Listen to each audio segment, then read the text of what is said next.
Good morning. Welcome to Pickle Knitting. My name is Donna. Today is Saturday, March 19th, 2022. Although I may not get this uploaded until tomorrow, but I'm recording today on Saturday. I have some knitting, some weaving, and a fiber-related children's literature book for you today. So let's get started. It's not been that long since I've done a podcast, so that's the good news, and it won't be as long because I don't have as many projects. But let's start with the knitting. I made half a pair of socks, and this is the finished one. The other one is not too far along. Let's see, not even a complete stripe sequence. Knitting top down. I'm using a size 1.5 needle, which I don't usually do. I usually do a 1, but the last time I did a 1 with a 64 stitch cast on, around the cuff was a little bit tight. So I decided to go up a half size on the needle and see if that made a difference. This yarn is from the Cozy Knitter, and it did come with a contrast color, this gray, which I did the heels, cuffs, and toes with that gray. Quite a few colors here with thinner stripes. Normally hers, the ones I've done in the past have been a 4-color repeat, and I'm gonna see if I can find the ball band here. Nope, can't find the ball band, so I don't know the color, but all of her colors aren't repeated. If you want to check out what colors are available now, you just go to her website, www.cozyknitter.com, I think. So that's about half a pair, a little bit more than half a pair of socks. So that's what I'm working on a little bit every day. The other knitting project I have is also not finished, but I talked about it the last podcast. It is the Radiant Gradient Shawl by Stitch Nerd Designs, which is Susan Ashcroft, which I've done her patterns before. I'm going to show you this particular one that I had done before, the same exact pattern, and it was only from one skein of yarn. So this is what Radiant Gradient does. You take a gradient yarn and you're using slip stitches. And what I did on this one was the slip stitch part, that was my contrast color, that was the one end of the yarn, and the main color was the other end of the gradient. So with 100 grams, I worked till I ran out of yarn, and it turned out to be pretty small, more like a scarf. But you can see what the gradient does there. They're both changing colors, and so you have different combinations. And it is a boomerang style shawl, although probably, you know, if you did this, more of a scarf than a shawl. But I always loved this design and wanted to do it with more yarn. So I eventually was able to get 2 skeins. I had one skein of this color called Battleship, and this is by Done Roving. It is a DK weight yarn, and Battleship is a blues that go to gray.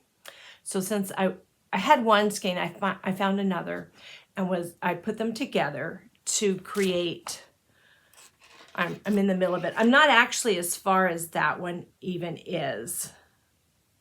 So not even halfway through the yarn.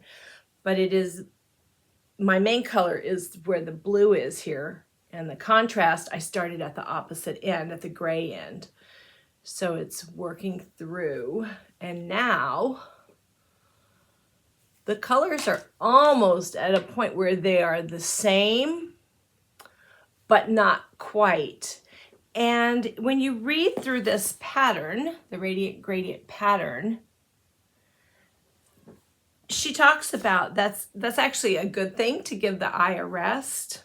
I'm not an artist, so I don't know about resting your eyes or anything, but what would happen at the other end if you use the same amount of yarn for contrast and main color would be the exact opposite of this. I'd be making the slip stitches with the blue, and the gray would be the main color here with the garter stitch. But you don't use 50-50. It's 2/3 of the yarn will be the contrast, and 1/3 will be 2/3 is the main color and 1/3 is the contrast. So I'll show you what I have left here of the main color. What I've done with the contrast, because I did want it to get to that point where it was opposite, or at least try to, is I cut it in the middle of one of these long parts of the blue. I cut out a big chunk so that I could transition to the next color sooner. So I'm hoping that's what'll happen, is that, well, of course, at the end, I will have gray as the main color, because that you'll go all the way to the end of the main color yarn. But the contrast, and that's not why this looks patchy. I hadn't cut yarn yet. That's just the nature of what yarn came out. Once this is blocked, it will look more like this. But now it looks rough because the yarn itself is squiggly. It seems like maybe it was dyed in the state of in a knit state, so perhaps a sock blank or something like that was used to paint out the gradient. I don't know. That was just my guess. But then the yarn is kinked up, but that will block right out. That's the wrong side. I'm gonna stretch it out, and that should block right out. So that is the other project I'm working on. This pattern, it's really a 6-row repeat to get that design there, but it's really 24-row repeat because stitch counts are different, and so that the pattern follows through with the correct stitch count, they've given you 24-row repeat. And that's what I'm doing. So every day I'm doing 24 of the rows, which of course is taking longer and longer as it gets bigger. So that is all the knitting that I have. I have been doing some weaving though. Let's see, I'll start with a picture here of some dish towels. I told you that I made some dish towels a short while ago for a friend, but neglected to take the photo before I sent them off. Well, I decided to make for my sister's birthday to make the same color combination because I had a lot of that cotton, 8-2 cotton left over. So I made another set of 3 to send to her. Now I did take a picture because I had to get it in the mail. Her birthday is on Monday, so I had to get that in the mail. What was different about this time? Well, this time I did put enough on to do 2 plus a little bit more. So this is a little bit more. And I just went ahead and wove it until I ran out, but it's really not long enough to be very useful, but it gives more of a close-up of this, what I think of as teal or maybe aquamarine, navy, and white. So then I had to do 1 more towel for my sister because it wasn't enough to do 3. I just didn't get the warp long enough, and I knew that was going to happen. I just did extra.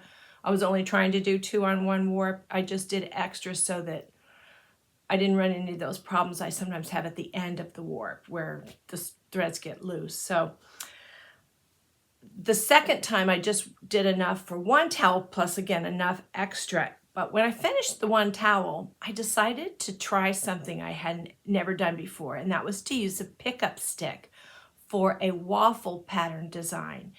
And so this little bit left over, this is now I'll show you the other end because there is a mistake on that end. But it made this waffle design, which I think not only looks really pretty, it feels very nice. But I will show you my mistake now. It's right in this, which I'm sure I didn't have to point out to you. It's right in here. And this is where I had started the waffle design. And at this point, I stopped. And I wasn't really very good at reading what I was doing. The way you learn to read your knitting, I couldn't read this. I've never had to.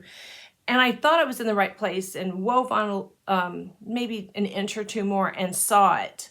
But since I wasn't making anything in particular, and I don't mind that there's a mistake, that's a human being made this, a human being trying to learn something made this. So, that's okay to have a mistake.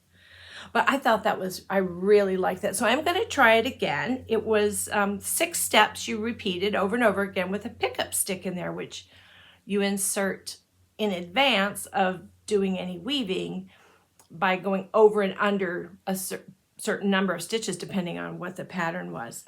So I found that on the internet and just did it, and it was a lot of fun. Just, you know, a little bit more to pay attention to. So that's some progress.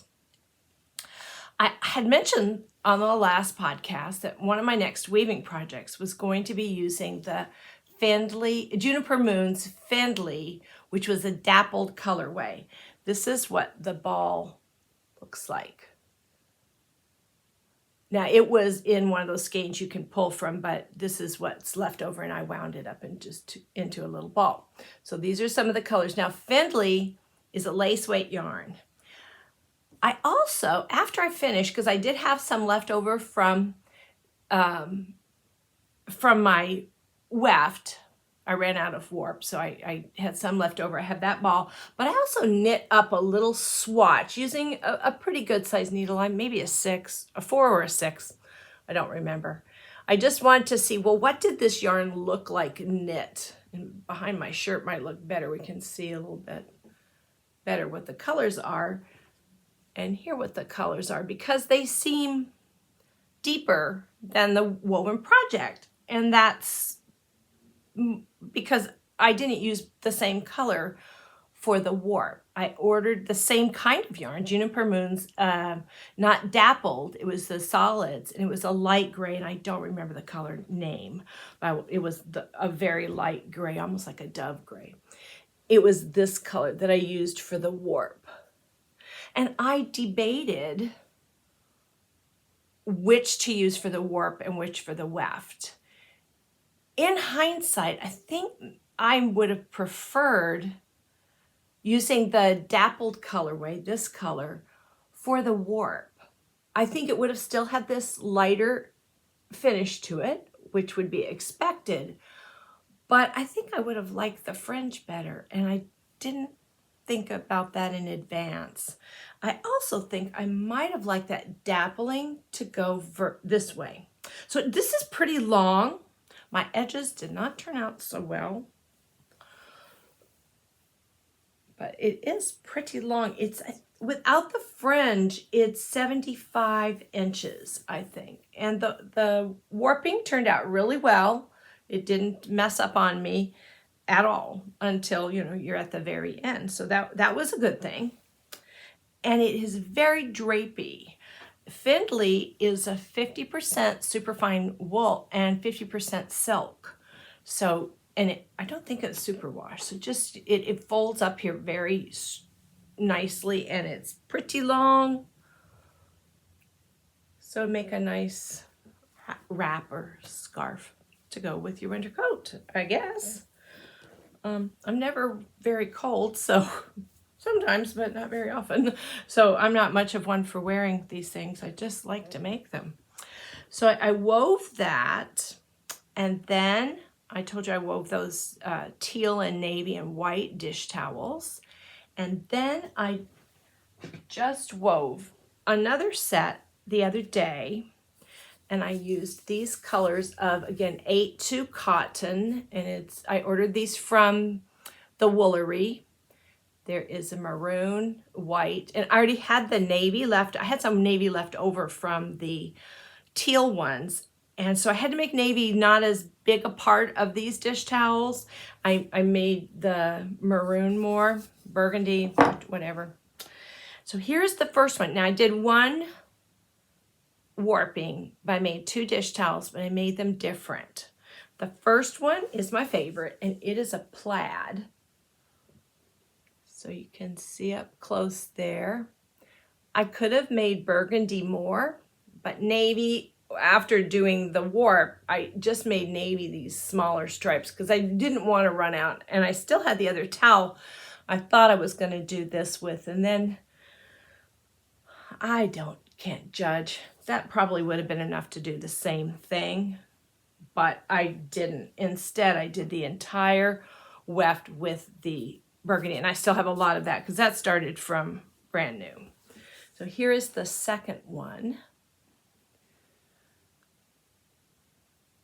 And it is the same warp, as I said, but I did something different on these two. I did 2 threads in each slot and each hole. And then when I was doing the weft, I also used 2 threads. So close up, you might be able to tell how that's double threads each time, whereas this is single. On these, all of mine so far, I have used a heddle that had a 15, which I think it's a 15 dent. I don't know the weaving terms, or I get them mixed up. I think that's what I've heard. On this one, I used a 12.5 heddle. So then that spread out and gave me, I wouldn't have done that with the 15. So these turned out really nice. They feel great. This thick, it's thick, but not as thick. I think next time I actually want to try this on my heddle that's a 10. I think that might even be maybe a little, I don't know. I just want to try it and see what happens. Let's see, that's all the weaving and all of the knitting I've been doing except for one thing, and it is over here on my mannequin. So what I want to do is pause and bring the mannequin over this way, because this is something to see. You'll see it better on the mannequin than if I hold it up. Okay, so pause here. Well, this mannequin doesn't stand up as tall as I would ideally like, but it's very light, so I can lift it up. What I made was this cowl. This is looped around the neck, this part, and then this part comes, down in the front. It has this fringe. Let's see if I can get it closer. So this was called a V cowl, but I've seen a YouTube video that called it a hero cowl, but I could not find a pattern for that at all. I did find instructions on www.carifell, KARIFELL.com. She's a weaver and she has a Patreon account, and I became a Patreon because then you had access to the instructions for making this. But in addition to that, she has 2 YouTube videos that show you exactly what to do. I just wanted I needed both to be able to actually do this, because this was a little different. The yarn that I used was some yarn I'd had for a really long time, and I had 2 sets of this. It is a set that has a 4 25 gram skeins, but 2 of them are the same color, and then 2 were different colors. It was from Blue Ridge Yarns, called Footlights. This colorway was Blue Lagoon. And I'm going to take it off of here now so that I can deal better with showing you. So you see how this is a continuous piece here. Kind of wrinkly there because, and then what you do is it's all one long warp. But when you get to where you're at the end here, they're going to crisscross. The warp, you cut it off and kind of readjust everything, and you turn it sideways. So you're going to run what was your warp, turn it into weft through the warp that's still on the loom. And that's where this plaid part happens. So then you get, this color's been I was using the dark blue, which has some, it looks kind of black there, but it is a dark blue. And it has some little blips of different color there. That was my warp all along. But then the weft, that was my weft all along. But then the weft becomes the warp. So I've got the green, and I will show you that, what I have left of it. This was the green crossing itself, and then there was a darker green crossing itself. So then you end up with the real color there. And that's why you have warp ends here and warp ends here that I twisted. I thought it was very clever the instructions in the YouTube video, there's 2 sets of instructions, and there's one that says the important bits. And again, this is from Carrie Fell. So if you just look Carrie Fell on YouTube, you'd find her. She does a lot of YouTube videos with her weaving. And she did hers on a very narrow loom. She dyed her own yarn for her project. So she also has a video that shows how she's dyeing up some yarn to make another one, which is what I want to do. This was actually my experiment. I had the yarn. I thought those would make nice colors, but I also wanted to make one of my own. So I dyed some yarn, and this is what I've dyed. It has purples and the pink and kind of a jade green in there. But I want to use this as a warp, but I haven't decided what to do for the weft. So I've got another 100 grams of this fingering weight. I think it's an 80-20 merino nylon blend. I don't know what color I want to do for the weft. So when I decide, for the weft, when I decide, then I'm going to dye that up, and I'm going to try and make another one of these. It was fun. It was tricky. She tells you be careful when you're first starting that not to go too tight, and I thought I was, but you know, you're also thinking, well, I'm leaving a big gap, and I should have. So it's a little rough in